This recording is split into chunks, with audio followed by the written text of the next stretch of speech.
Welcome back to Inside the Pastor Study Podcast. My name is Pastor Jeremy. And I'm Pastor George. And we're back. We're here. We're a father and son pastoral team. We serve in a town north of Boston in Massachusetts.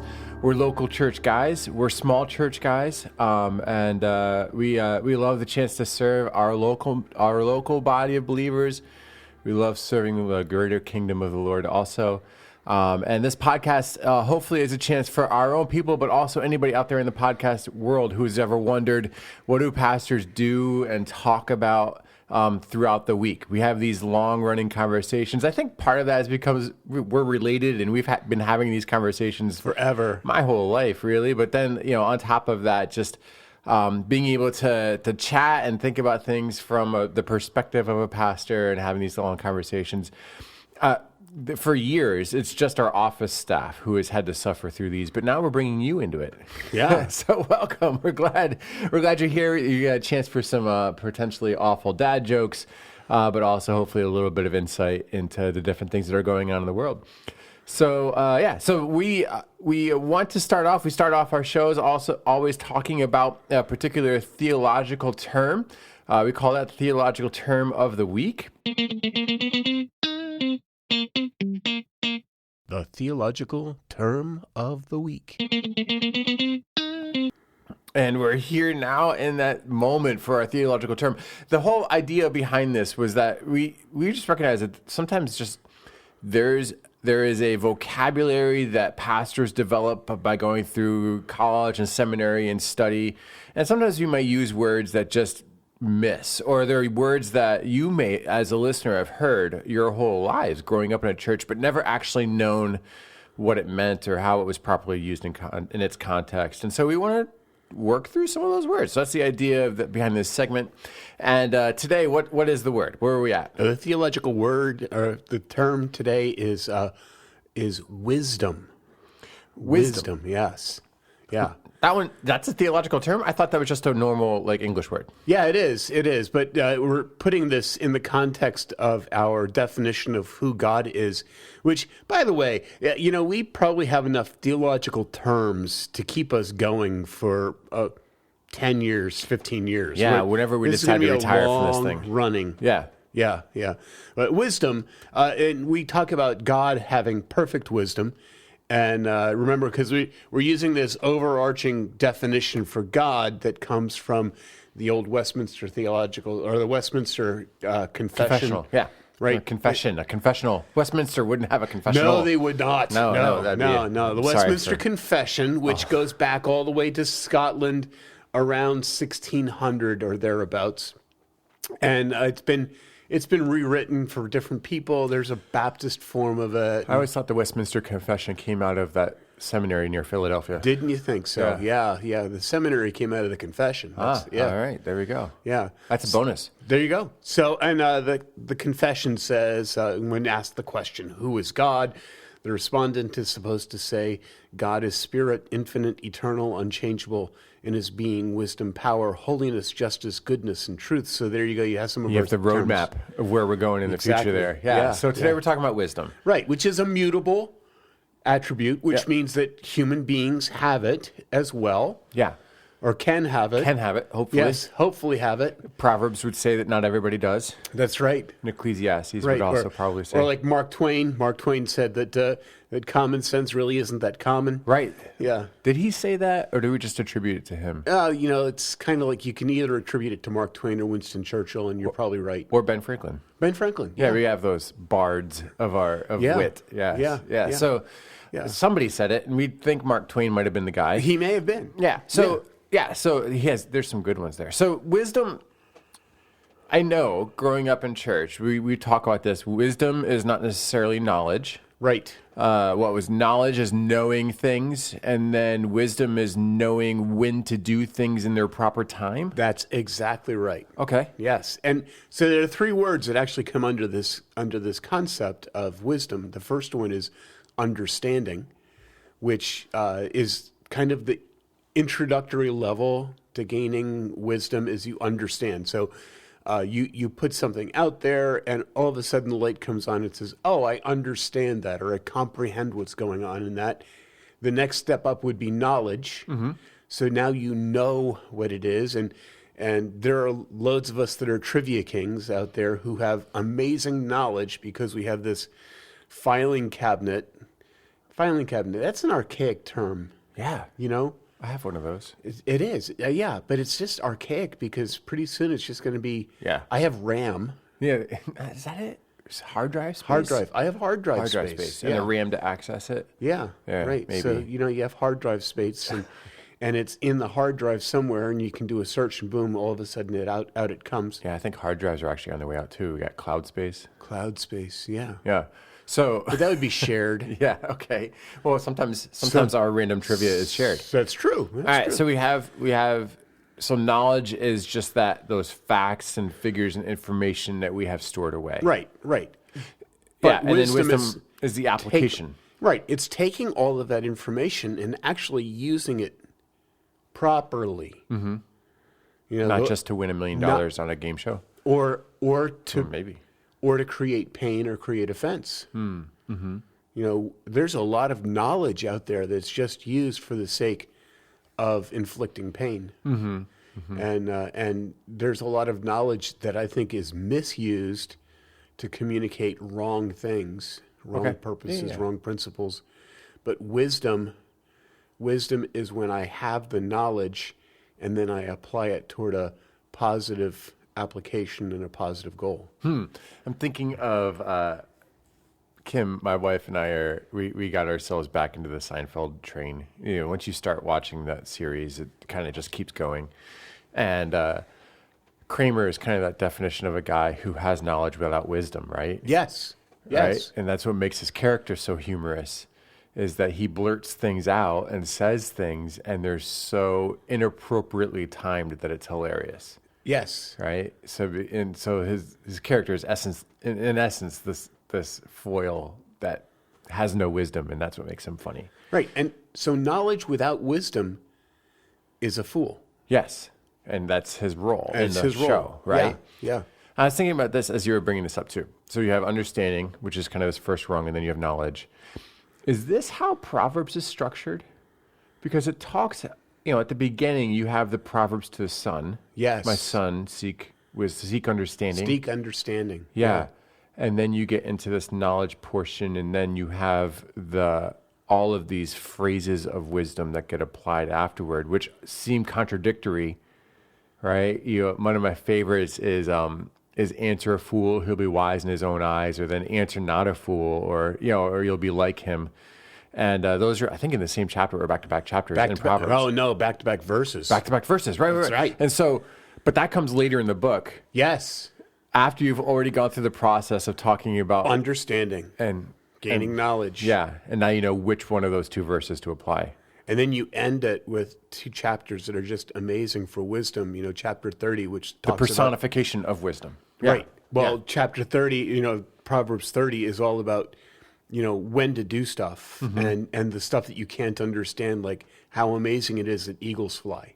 There are things beyond our wisdom, because not everything about God's wisdom is mutable toward us, right? We're not God. Yeah. And then, of course, the ultimate wisdom statement is Proverbs 31 with, here's what a wise woman looks like. Right. Which, for those of you moms out there who don't make your own clothing and who've always read that verse with, some level of frustration, or that passage with some level of frustration, wisdom in Scripture is often personified in the feminine. And yes. And so the idea there is this is a picture of wisdom. This isn't the picture of an ideal wife or an ideal woman. Although it's the picture of an ideal person. Although you could say, pick three. Yeah, right. We can actually, I think all of us should endeavor to apply wisdom in the way that we see Proverbs 31. Like, as guys, we can't sit back and be like, I'm glad that's not my job. Yeah, but what's really cool about Proverbs 31 is, it blows feminism away as far as its accusations about God in the Old Testament. That's true, right? God is anti-woman. Well, then why is the ideal? Why is she buying property and selling stuff? How is it that she's? And of course, that's because culturally she was able to, because she had a husband. Mm-hmm. So there was the freedom to function as a partner in the business, which, by the way, as a partner, not as a slave, Right. Not as somebody subservient to, right? not subservient to, but equal to. Like, this is an entirely different wing of conversation that maybe we'll get to someday. But does that mean that, like, both egalitarians and complementarians are right and both are wrong? It could be, yeah, but I'm not wise enough to answer that at the moment. That's Proverbs 32, right? Yeah. And for those of you who are like, what are those two things? That's fine. We'll get to that in another theological term. Someday. So Let's get back to wisdom. So wisdom, yeah. Right? And let's talk about God with his wisdom. Right, because we're talking about human wisdom here, but how are we different from God in this? Because we don't have the infinite wisdom. We don't have the full understanding. Right? I might understand my moment and I might understand my context. But I may not understand the wholeness of what's going on in my world. So it's like in all three of those places, we are incomplete pictures and God is the complete one. So we're not complete in our ability to understand. Yeah. And all of us, I think, could agree to that at some level. True. And we all would want it, but we don't have it. We're all incomplete in our knowledge. Even those of us who are well studied, I think, we still are missing information. We're always missing something. Just think about, let me give you an illustration of that. So I'm a history fiend. My YouTube history looks like history. I get caught up with, for example, I'll give him a plug right here. I get caught up with, there's a guy called the History Guy. He does like these 7 to 10 minute history things, and they're just absolutely amazing. I love it. It's really good. I get into these histographs where they are showing how battles in World War II were fought out, and love all of that stuff. So this is an interesting little tidbit that came out probably about 15, 20 years ago. There might be people out there before that who understood this, but somebody added understanding to the whole conflict between the Japanese and the United States going into World War II. I mean, you already had Japan invading China, which was a major American ally prior to World War II. So there was conflict there. But one of the other issues that was understood was that conflict caused the Roosevelt administration to say, well, we're not going to back your war, and we think your war is wrong, so we are going to cut off your supply of crude oil. Well, Japan doesn't have any crude oil. They don't have any crude oil, and they also didn't have any rubber. And those two products were really, really important. So the United States, in 1939, 1940, somewhere in there, decided to embargo the nation of Japan on crude oil and on rubber because they identified that they didn't want the Japanese invading China and continuing in their plot. So that means that Pearl Harbor didn't exist in a vacuum. It's not just we weren't just totally shocked by this tiny island nation one day deciding to send aircraft carriers to destroy our fleet. Yeah, there were already some acts of aggression and some hurt feelings. Exactly. And no one, that was one of those pieces.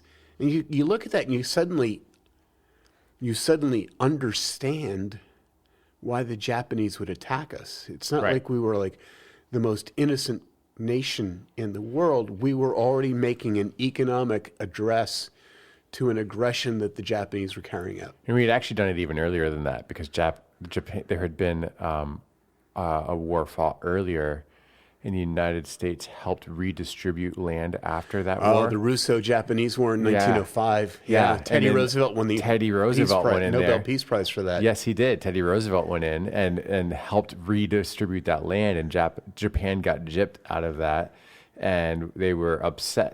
So there was animosity brewing even back in that day.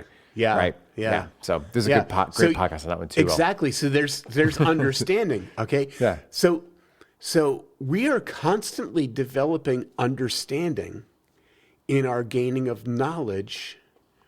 Well, God doesn't need to discover understanding. Anything. There's nothing undiscoverable with God. There's nothing that God looks at and says, oh, that's new. Right. So he has perfect understanding.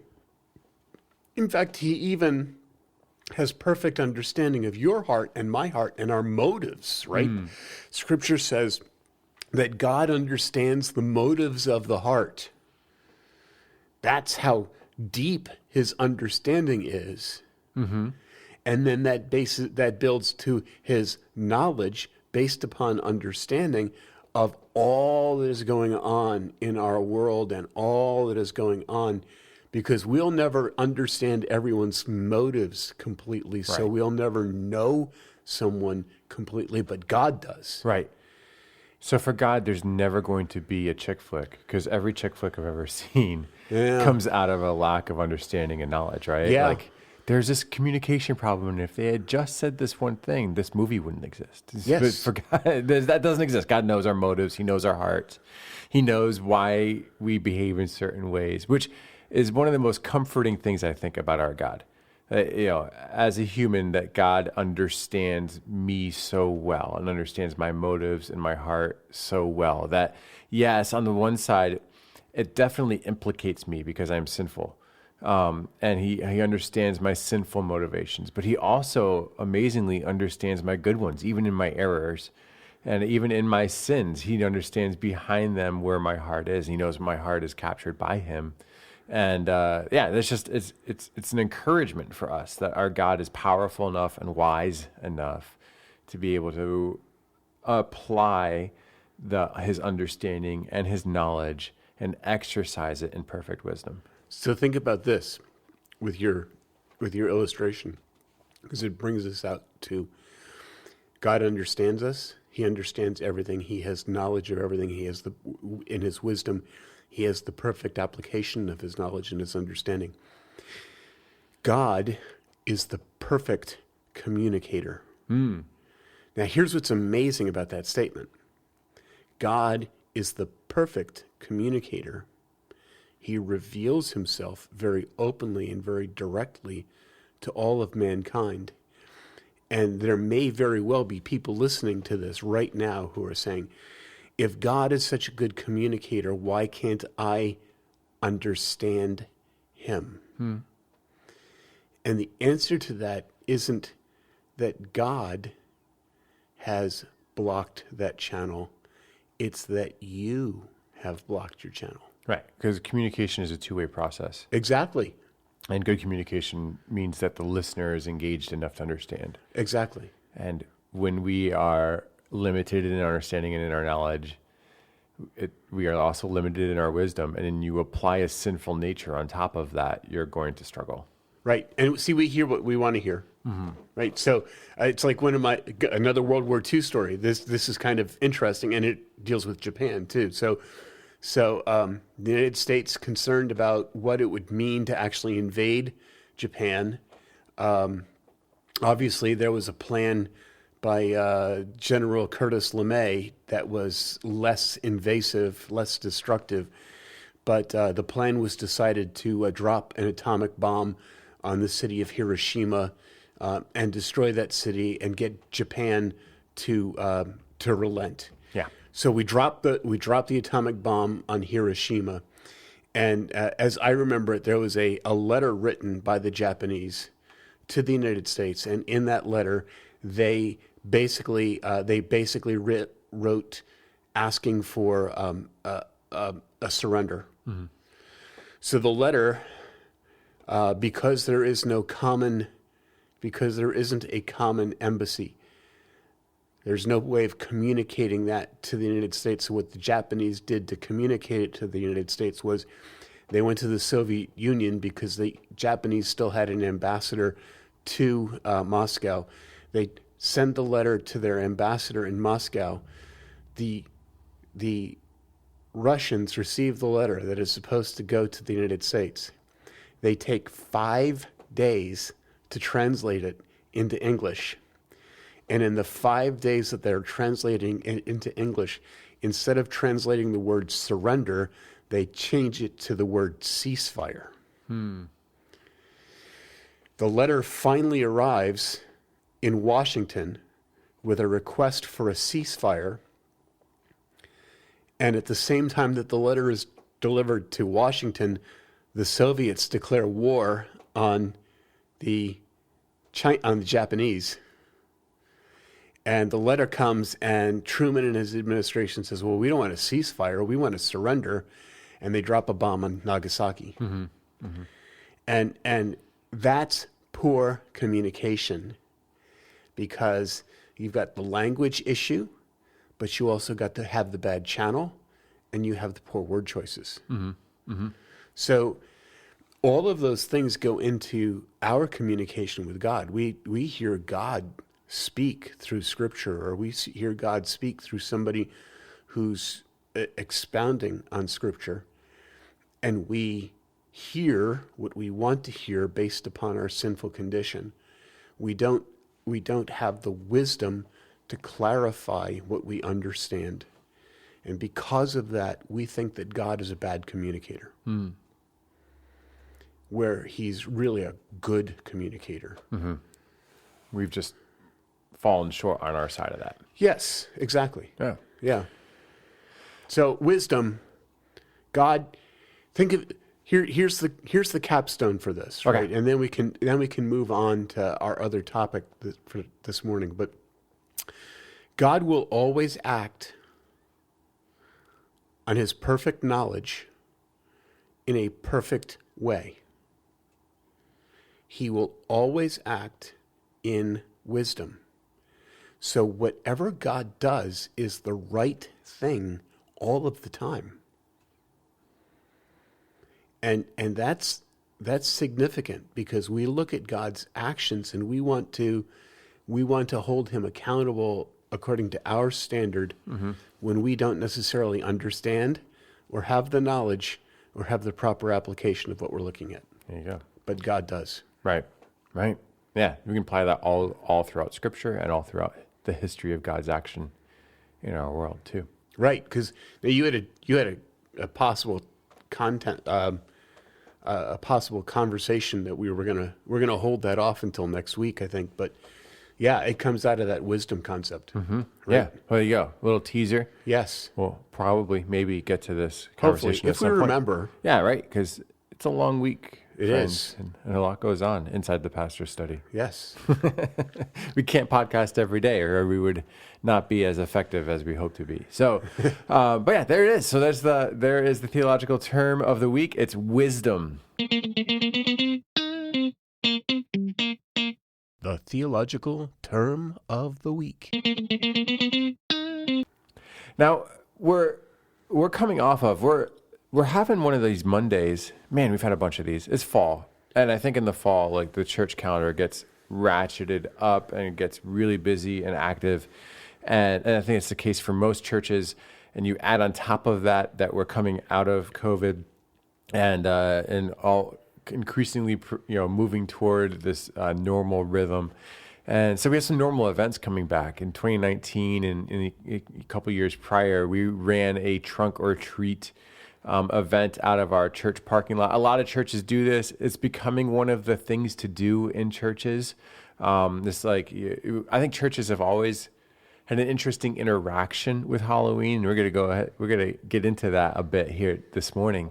But it's becoming a popular thing for churches to do, to have people in their congregation bring their vehicle, park it in, open up their trunk, decorate it somehow, fill it with candy, and invite the community to come out and interact.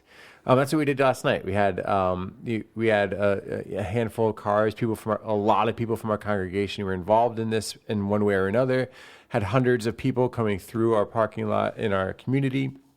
It's a great chance to connect with the people that live around our building. One of the challenges that we have as a church is that we share a parking lot with our public school, one of the public elementary schools in our area, which is a great thing, but it's also a challenge because our building is brick and the school's building is brick. And there are a lot of people in our community who know the school really well, and then they drive past. I think a lot of them just see our building as one of the buildings that belongs to the Marsh School District. We are Marsh corner community church. And that gets confusing because there's nothing else really in town that has anything to do with Marsh except our church and this school. Because this town's name is Methuen. There's nothing else Marsh here. But there is a Marsh Corner Community Church, and there is a Marsh School District, or Marsh Schools. And so it gets confusing for our neighbors. And so we like to do these events and moments of advertising, but also moments of outreach throughout the year that distinguish us a little bit from the school, to let people know, no, we are in fact a church. And then also communicate that that we're a group of people who care deeply about our community, and we're a group of people who care deeply about Jesus. And we try and arrange some introductions between our community and Jesus. And all the time. Yeah, and so that's the idea behind all of that. And we'll get a little bit more into what we hope that comes out of our own trunk or treat event. But I'm curious, we hinted at this before when we were talking about church history stuff a while back in the podcast. But churches have a complicated history with this holiday. Yes, we do. Yeah. Halloween is a tricky one. I mean, my favorite part about the holiday comes out of a little monk in Germany. But this is a tricky one. Yeah. So, especially here in New England. Yeah. And here in Massachusetts, Right. we're still Massachusetts. And there is an aspect of Halloween that just is downright awful. I say I am often offended by what people have made Halloween to be. Yeah. We live about 35, 40 minutes from Salem, Massachusetts. Yeah. And in Halloween. It's Halloween 365 days a year at Salem, Massachusetts. Exactly. And this night, last night here in Salem, Mass is just it's a celebration of everything evil. Yeah. And that is something that I can't countenance. Yeah. But I think that it's interesting. I actually remember when this happened. There was a time when Halloween was more acceptable within the Christian community, and I think we're actually coming back around to that. But for example, in the 1960s, the 1970s, early 1970s, I think that Halloween was actually something that was seen as useful to the Christian community. Right. And it was a chance to remind people of where their eternity went if they didn't belong to Jesus. Absolutely. Yeah. A lot of Halloween events where you would be walking through hell, which was also the church basement, and you would be scared out of hell and be given the gospel at the end, right? Right. Yeah. Oh, so let's take this way back. Let's take this back to the 17th century, right? Okay. So you go all the way back there. All Hallows Eve was the night before All Saints' Day. Today, November 1st, this is All Saints' Day. This was the Roman Church's celebration of all of the saints that they had missed with every single other holiday that if you go to a Catholic school, you get off for. Yeah. Oh, so today's my day. I'm a saint. Yes. Yeah. Must be. Yeah. Oh, cool. Well, and me too. I mean, I killed dragons. St. George. Yeah. There you go. Yeah. So, I mean, it was the day that all of the saints were celebrated. And of course, now as, Reformation Protestants, it's the day that we celebrate Martin Luther nailing the 95 Theses to the door of the Wittenberg Church and saying, there's some problems here, we need to handle that. So, but All Hallows Eve was an interesting event because it was a celebration in essence of death and the fear of death. And the fear of death was that somehow one was going to be, you could be dispossessed of heaven, in which case you would on All Hallows Eve come and wander the earth in search for life. Is this a similar holiday to the Spanish holidays? Was it Dia de la Muerte? Day of the Dead. Yeah. Very similar. Yeah. Very similar. Yeah, except that Hallows Eve is more of a Germanic and English, English islands kind of a celebration. So it's that moment when you said there is death and where is your soul spending its eternity? And, part of according to the traditions, part of that was that children would masquerade as dispossessed souls and then they would gain treats or have to do a trick to gain a treat, and that was just part of the culture. So there's actually, if you really want to get into this, there's actually a Christian concept involved here, because it teaches the reality of death. And that your soul has an afterlife that needs to be addressed. It needs to be addressed. Yeah. Yeah. So, I mean, obviously that grew into, American social, the American Socialist event, which is you're going to teach your children to go out and ask for candy that they don't deserve, that others are going to have to buy for them. So, but as a good capitalist, I will tax whatever they always take a candy tax. Yeah. Yeah. I have to teach them that part too. Yeah. So, so you had that, and it grew up in the 60s. I grew up in the 60s. I went out trick-or-treating. And there were friends of mine in my church that did not. They had already made this connection to it. But there were those, the two ministries that I think of most are Word of Life and Young Life. Mm-hmm. Young Life. So those were two competing teenage ministries, and both of them used Halloween as major outreach events. Young Life in my area in New Jersey used to find condemned houses. And they would go into that condemned house, and this is teenagers, folks. I thought the point of a condemned house was that you don't go in. Yeah. Okay. Yeah. So they would go in with power tools, mm-hmm. and what they would do is they would set up basically a crawl-through maze in which you had to enter into these unbelievably scary, amazingly awful to me moments, and then somehow you would end up on the second floor where you would be tossed into a canvas slide down to the first floor, and usually landing on a couple of really bad seedy mattresses, and you would be presented the gospel.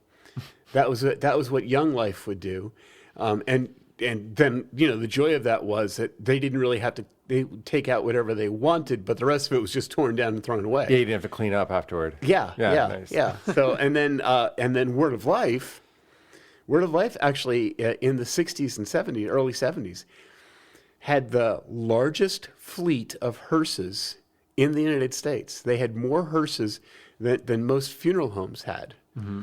And they would dispatch those hearses around the country, and they would do they would do something called Operation Nightmare. And they would scare kids silly. I mean, the event was absolutely off the charts scary. And having moved all of these kids with absolute fear to the point where they were screaming and hyperventilating, they would then share the gospel with them. This seems a little manipulative. It's Word of Life. Yeah. Oh man. So this is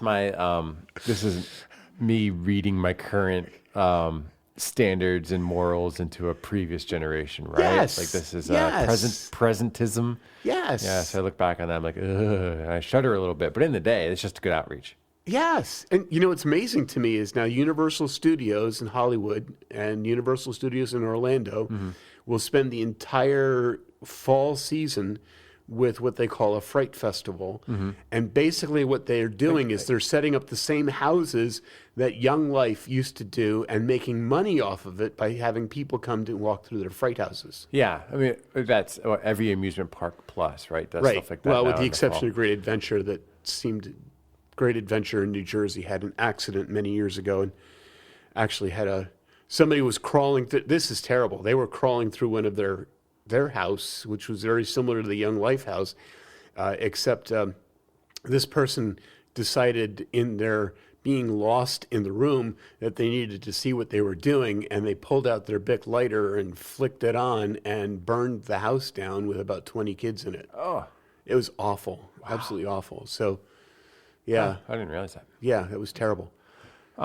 So this is Halloween up until the 60s and 70s. That churches would actually just leverage the holiday and use it as a day to share the gospel. Yep. Yeah. But there is this discomfort. We have it among members of our own congregation, and I think most churches have this with the holiday in general. And so it's interesting. Like, I feel like this might be one of the few holidays in the United States calendar where you have this kind of division happening within most congregations. I think the only other day that I can think of that I would have that sort of division in your average church congregation is like the Tuesday in November where people Right. make some decisions. Tomorrow. Yeah. Yeah. So, I mean, so here's the occasion. So there's actually, to me, I can actually draw a line as to when this happens. Now, quite honestly, I don't want to make any bones about saying that this is Bones, like skeleton ones? Yeah, right. So there are people who have always been anti-Halloween. Right? That just naturally, there are believers who have just always looked at it and said, why should I celebrate the macabre? Why should I celebrate death? Why should I celebrate all of those things? Why should I celebrate fear? And all of those things have limited. So much evil happens in this day. It's like a high holy day for Satanists. Like you have all of these. Which is exactly what happens. Here's the deal. So beginning in about 1972, 1973, you suddenly have this huge shift that takes place in the United States.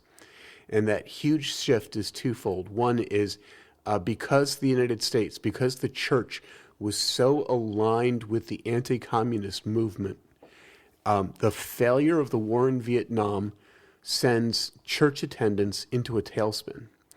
It raises up the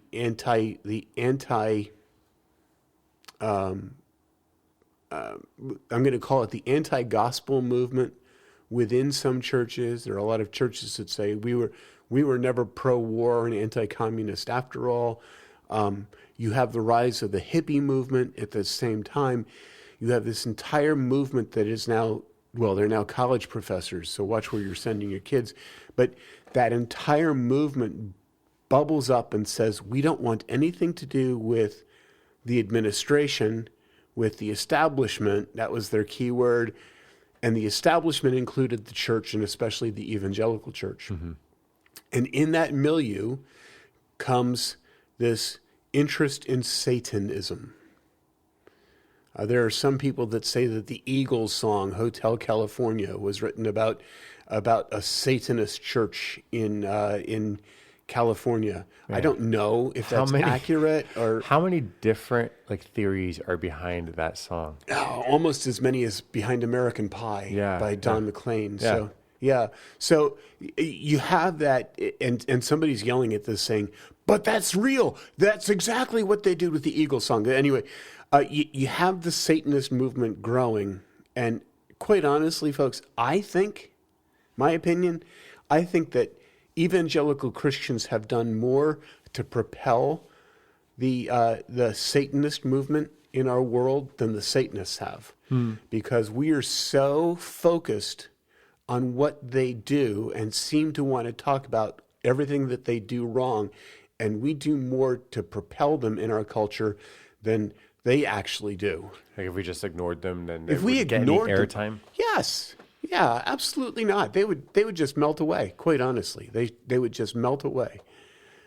So that Satanist movement takes off in the 70s and gains movement in the 80s to the point where probably about 1980, 1979, Word of Life sells all of their hearses, and they say, we're not going to do anything with Halloween anymore ever again.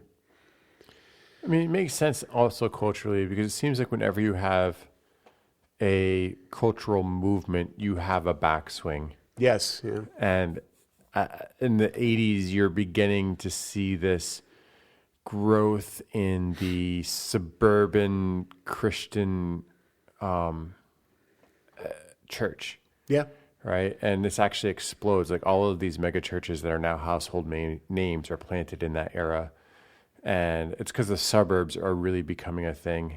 Yes. In the 60s through the 80s. And so as the growth of the suburban family that goes to church explodes, you're going to have some sort of reaction to that culturally. And so that cultural reaction is city-based often, but it's also, there's also a swing. So that's against the suburban piece. There's the reaction of liberalism because of the growth of the conservative in that era. But you also have this growth of people who not only don't care about Christianity, but actually actively hate it or would actively choose the opposite, right? Because you have all of those things growing on one side, you're going to culturally see the opposite happen too. Right. And here's another logistical issue. Halloween, as far as trick-or-treating is concerned, is an urban holiday. Yeah, it's really hard to trick or treat in the You know, if you in farm country. if you live in Iowa, trick or treating, you know, you go to two houses and you've burned up the 2 hours. You know? Yeah, I remember that we lived on a farm, my grandparents' farm for a bit when we were younger. I remember trick or treating, and it was a vehicle thing. Like you would drive to neighbors' houses and hop out and ring their doorbell. Yeah, And then yeah. hop back in and drive to more houses, and you might hit like a dozen houses and be done, right? Like that was because we were far out. That's true. I was actually talking to my neighbor last night at our trunk or treat, where again we probably had 400 or 500 people here easily. Mm-hmm.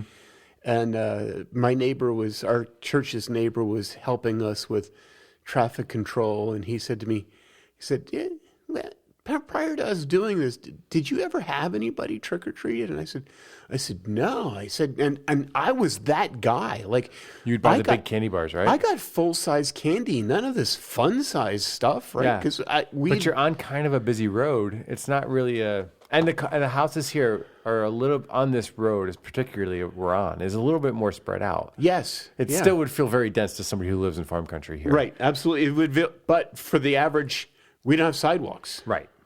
So that gives you a picture of where we're at as a church, right? So actually, the sidewalk ends about 100 yards away from our church. It does. So you does. turn the marsh corner, and you end up in a slightly more suburban, slightly less urban spot. We're like the line our church is. Yeah. But yeah, And he's funny because he said, I think I've had two people in and they were friends of my daughter's.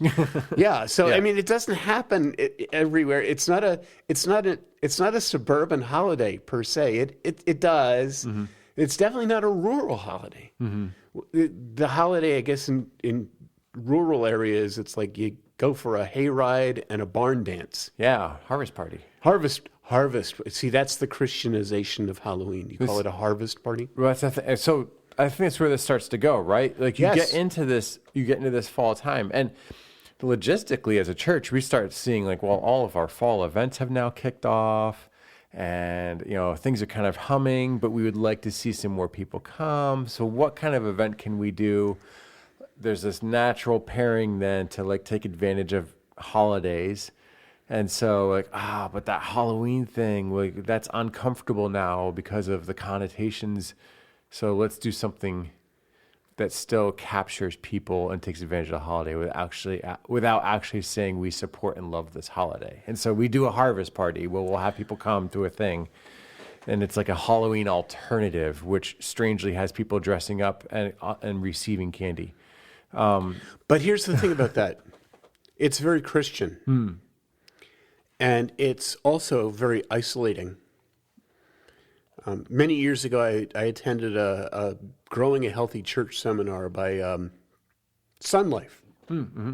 All these... Man, we're referencing all the youth ministry stuff All today. the youth ministries, and with Life. I don't know why.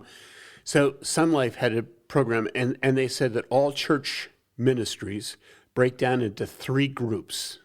You're either winning, you're building, or you're equipping.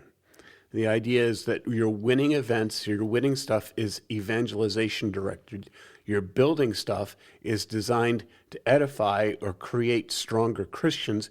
And your equipping is all of the ministries that you use to encourage Christians to either build others or win others, right? So the goal at Sun Life was always that your ministry should be like 30, 30, 30. 30% of your ministry should be focused on winning others, 30% on building, and 30% on equipping. They said that's a balanced church and a balanced church outreach. But what they found in looking at churches over time is, and I love this number because they actually could back it up. Huh. It's not like normal statistics? Yes, yeah, they could actually back it up. But here's the number. It was 87% of church ministries are focused to equip. Excuse me. Edify. Edify or build. So that middle category, 87% are focused on building up Christians. Yeah, I believe that number.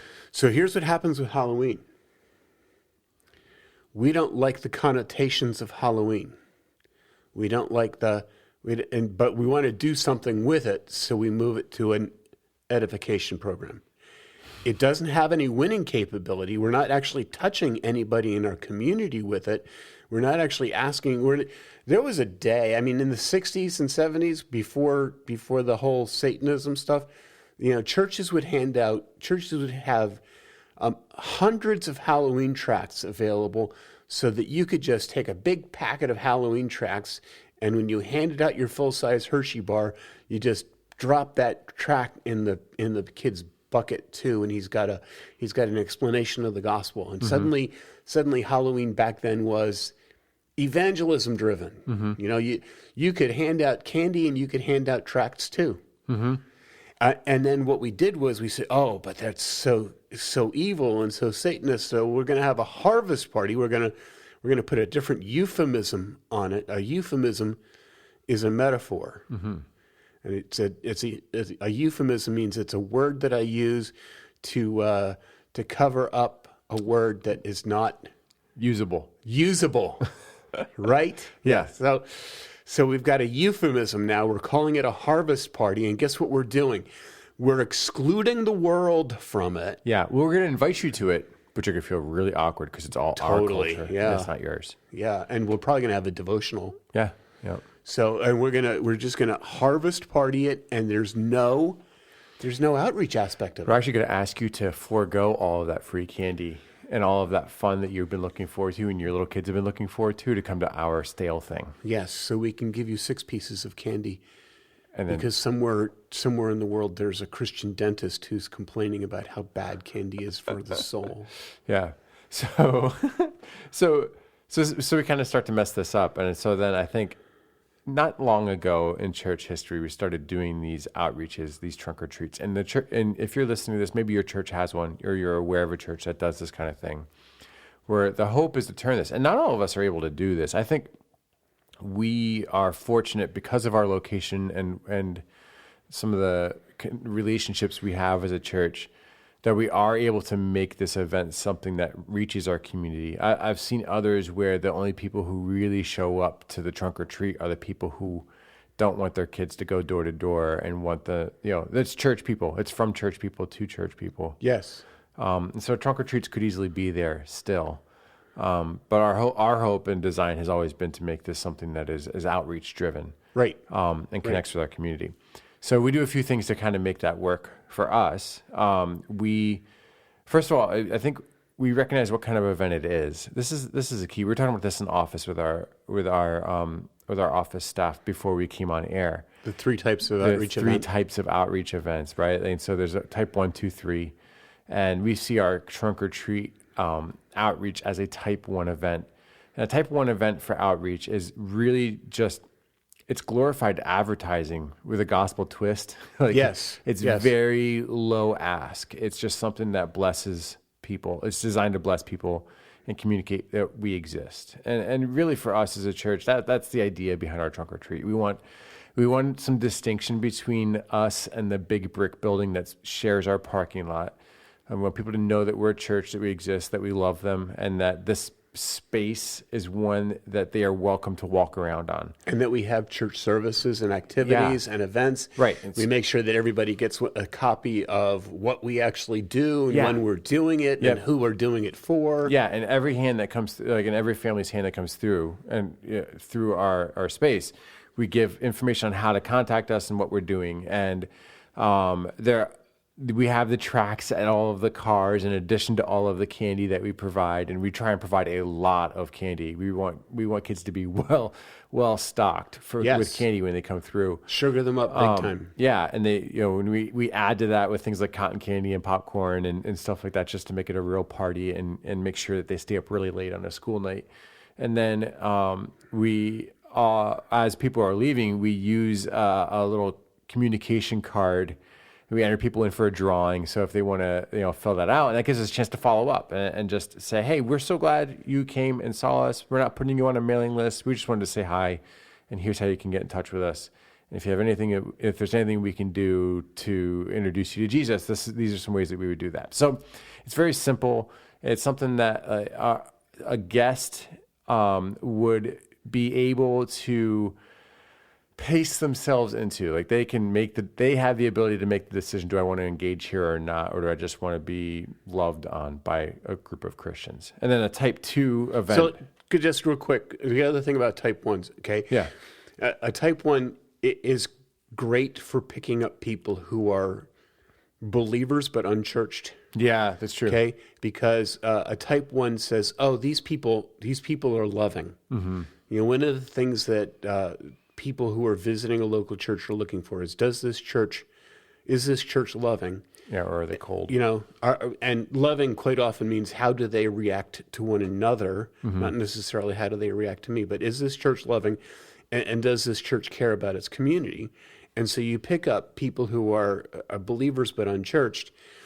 The second thing it does is it's an open door for a lot of people. Now, the thing about a trunk or treat that is absolutely amazing is that it's targeted at a fantastic age group, because here's the story. You see a lot of this about 18 to 34-year-olds who are leaving the church, and there's a lot of hand-wringing going on about that. Well, guess what?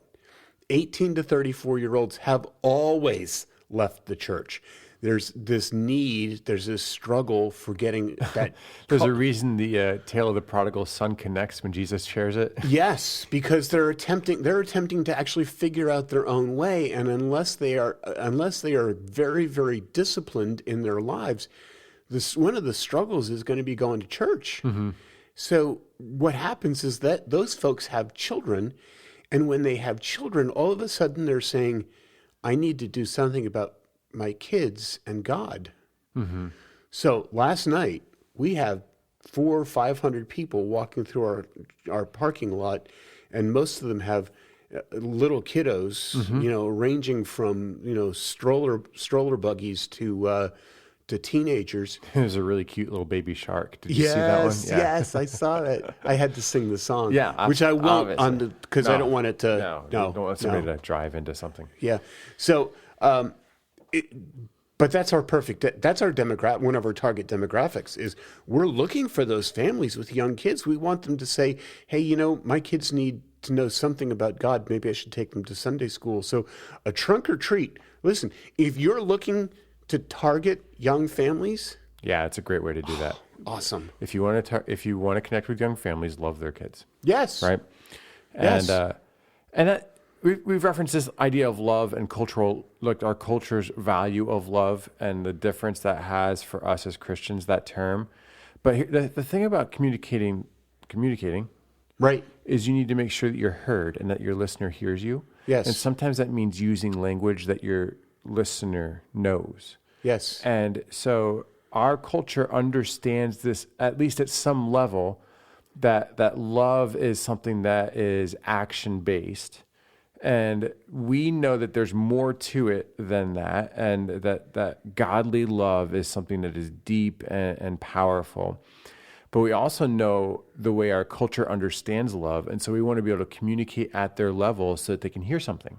And then that begins a conversation, hopefully, with a community. And so that all of these things are wrapped into that type 1 sort of event. Tell us about type 2. It doesn't ask a lot of the people who come. It really is just a way for us as a church or us as Christians to serve somebody. Right. Without expectation. Exactly. The type 2 starts to bring in some expectation. Yes. It can look very similar to a type 1 event. A lot of times, easy, to kind of put it easily, a type 2 event is a type 1 event with a gospel presentation. Somewhere, yes. Right? And so it's some chance in that process for somebody to walk through the event and have been taught something about Scripture.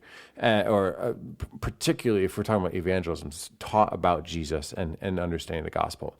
Years ago, we used to run a block party. We did for several years, which was really similar, almost the same ingredients to our trunk or treat event. And it would just be it would be a Saturday in the summer that we would run this thing. And in that, we would do like music all day, and we would actually have a couple different moments of gospel presentation within that. It didn't actually work it didn't actually connect well with our community. Not at all. So it was one of those things that was great, but it was more effort than the result gave. And so we restructured and have tried other things. But it's not that the type 2 part was the part that failed. It was the timing that failed. We decided to pick an event that people were already out and about, and that seems to work for us. Right. And let's just real quick, okay, let me just talk about return on investment. Yeah. Because I've heard this a lot. I heard it last night. I've grown up with this, and the concept is, if just one person gets saved, it was all worth it. Mm-hmm. No. Hot take. No. Bottom line, no.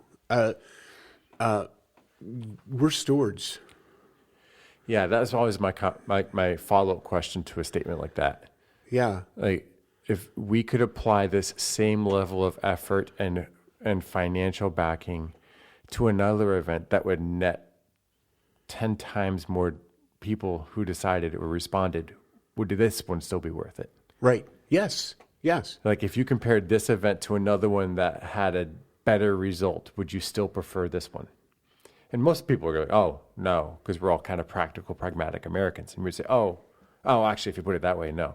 So, yeah, if there is a way to improve something so that the return on all of the effort is better, then we should steward our effort well. But yeah, the idea of a type 2 event is where there is gospel presentation in that is pointed and actually asks the person hearing that gives them the opportunity to react to the gospel. But it's also still, it's not one-on-one. It's not something that like... Well, it's not actually invitational either. Yeah. You're not going to... Yeah. I used to have a guy in my town who was a professional football player, and he'd grown up in the local high school. He didn't go to my church, but he was well known, and he loved to tell people about Jesus. Mm-hmm. So we would do a men's breakfast at my church, and the men's breakfast for my church was usually about 25, 30 guys, and we would invite Keith in, and we'd have 235 guys. Mm-hmm. And Keith would come in and he would share his life, and he would tell football stories, and then he'd share the gospel. And we didn't give an invitation, right, but he would share the gospel, and people started coming to our church to hear more about the gospel because of that outreach. Sure. And that was a level 2. We weren't asking people to make a decision mm-hmm. in that. And it enabled us. It was a bridge to making one-on-one conversations. Yes. Yes. That's the thing about a level 2 is it's a level 1 is get to know me. Mm-hmm. Level 2 is now that you know me, let's talk about this thing that I value. Let's talk about this thing. Yeah. Right? Yep. And then level 3 actually asks for the response. I'm going to seek an invitation. I'm going to put it out there. This is what you need to do, and here's how you need to respond. Yeah, and this still works on large scale events. We talked earlier about Word of Life, who's always tried to be really creative on how they communicate the gospel. And by the way, I love Word of Life. Yeah, I grew up with them. You tend to make fun of the ones you love, right? Yes. Yeah. Yes. So, so Word of Life still does this event. They've renamed it. I think it's called Reverb now, but it used to be called the Word of Life Super Bowl because bowling was involved, and also the NFL likes to protect their names. They do. And so the Word of Life Super Bowl event usually begin with some sort of professional sports game. Typically, we've always lived in the Northeast, so it's usually hockey. Yeah. But I remember when I served outside of Philadelphia, you could either do the Flyers game or the Sixers game. Yes. Yes. Yeah. And so, but after that, you would, once the fans left, the people who were there for the event, which usually still numbered like 4,000 or 5,000 kids in their churches, they'd come down to the lower level, and there would be competition. The hockey games we'd go to, you'd have to there'd be like center ice shot, and every youth group would send one kid from their youth group to try and score this thing, and you win like a television or something. They do these huge giveaways. Huge, yes. I remember there was a kid in my youth group who I ended up playing college hockey. He was very good. and he went down and he just messed around with the people who were running the event because he was so good it was easy. Very memorable. Anyway, so after we do these events, though, you're kind of queuing kids up. They're all excited. It's midnight. Then somebody would get up and share the gospel, and you would actually have workers. A lot of us youth workers were prepared in advance, but they'd have people in the concourse of the arena, and after they shared the gospel, they would send students who had made a commitment and a decision up the stairs to speak with somebody who would give them the Gospel of John and pray with them and help confirm the decision. And that was great event, level 3 event. And then you go on and you go bowling for the rest of the night and ice skating and all kinds of other things through the evening. Great level 3 event. So here's the problem. You cannot do a level 3 event in a vacuum. Right. Yeah, because you have youth ministries who have invited their friends, who have been already doing the labor of preparing those relationships. Those kids already know about your church, who got invited. Those kids already have had some touches at some level, and the ones who respond have definitely had touches of the gospel previously. Not definitely, but we're going to say like nearly definitely, because the Holy Spirit's powerful. Yes. But statistically, they have had other presentations of the gospel leading into that moment. And then the level 3 event, because it's building on these level 2 events and these level 1 events, can be at its most effective. Right. And so that's the thing. And so as a church, it's good to have all of those. Yeah. Yeah. And for us as a church, we look at an event like Halloween, which is a tricky holiday, admittedly. Still, my girls dress up, and we will trick or treat usually around our few neighbors before we come over here and work in the evening, because they love seeing the girls all dressed up and they take pictures and we talk, and it's a good chance for us to connect with our neighbors, which is another thing here. Exactly. Yeah. And your neighbors all love your kids. They're like, that's awesome. Yeah, they're like the neighborhood children. So the neighborhood grandchildren. So we'll go and do that, and then we'll come over. So this event for us, I still understand, but when the girls dress up, right? They're not wearing artificial blood and coming as these demonic little things. No. They're you avoid the Satan stuff and you avoid the witch stuff. Just let them dress up and have fun. Exactly. And we got plenty of witches through last night, and plenty of devils and so on. We're going to do ministry to you no matter where you're coming from, right? So we understand that there is the complicated nature in there. And in all of that, as a church, when we're promoting this event, we're talking about this for what it is. It's outreach and it's connection and it's friendship with our community. But we're not leaning into those people who are nervous about the holiday or have theological conviction about it otherwise. And there's no guilt in that.